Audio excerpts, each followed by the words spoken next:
লাগছে ভিসা পাওয়ার পর? এই তো আলহামদুলিল্লাহ ভালোই লাগতেছে। আপনি কাছ থেকে ল্যাঙ্গুয়েজ শিখেছিলেন তাই না? জি, অনলাইনে শিখেছিলেন? জি অনলাইনে শিখছি। জি, আমাদের পড়ানো ক্লাস হচ্ছে কি আমরা আপনার ভিসা প্রসেসিং এর যে সার্ভিস গুলো দিয়েছি সবকিছু মিলিয়ে কেমন লেগেছিল আপনার কাছে? সবকিছু ভালোই ছিল।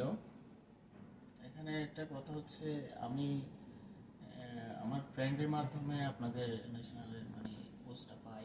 তখন আমার মানে আপনার মনে করেন জাপানে আসার ব্যাপারে তেমন একটা কোনো ইয়া ছিল না। তারপর আমার ফ্রেন্ড বললো যে নিহন ইন্টারন্যাশনাল নামে একটা ইয়ে আছে, ওর নাম হচ্ছে ইমন।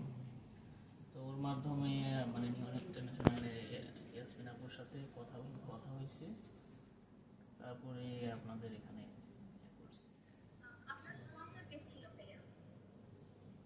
আমার স্পন্সর আম্মু ছিল। আপনার ডকুমেন্ট সবকিছু চেক করা থেকে শুরু করে তো আমরাই করেছিলাম তাই না? জি জি সব কিছু, ওভারঅল সব কিছুই আপনারই করছে।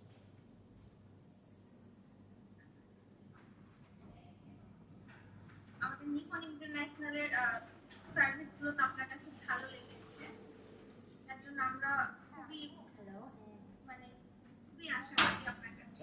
আপনাদের ভিসাটা আমরা সঠিকভাবে কমপ্লিট করতে পেরেছি বা আপনাকে হেল্প করতে পেরেছি, আমরা আমাদের সার্ভিস আমরা ঠিক মতো দিতে পেরেছি। জি জি শতভাগ দিচ্ছেন। আলহামদুলিল্লাহ আমিও স্যাটিসফাই। আচ্ছা, আপনি ভাইয়া তো জানেন আমরা আপনাকে নরিস্কা এয়ারপোর্ট থেকে রিসিভ করবো তাই না? জি আমরা চেষ্টা করেছি আপনাকে এ টু জেড ফুল সার্ভিসটা দেওয়ার। আশা করছি আপনি স্যাটিসফাইড। আপনাকে অনেক অনেক কংগ্রাচুলেশন এন্ড জাপানে ওয়েলকাম আপনাকে। আশা করছি খুব সুন জাপানে আপনার সাথে আমাদের দেখা হবে। জি ইনশাআল্লাহ ম্যাম, ইনশাআল্লাহ। আলহামদুলিল্লাহ।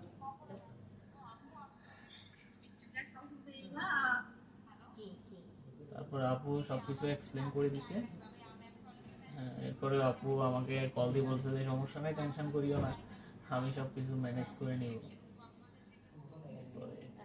এরপরে আমরা চেষ্টা করি প্রত্যেক সব স্টুডেন্টদেরকে একেবারে এ টু জেড হেল্প করার। আপনাদের বাংলাদেশ থেকে শুরু করে জাপানে আসা পর্যন্ত যেন ওনাদেরকে আমরা গাইড করতে পারি সেই চেষ্টাই আমরা করি। আপনাকে অনেক অনেক ধন্যবাদ আমাদের বনানী অফিসে আসার জন্য আর আমাদেরকে এতটা সময় দেওয়ার জন্য। অনেক অনেক ভালো থাকবেন। আপনার জাপানের যাত্রাটা খুবই ভালো কাটুক, শুভ হোক। জি দোয়া করবেন।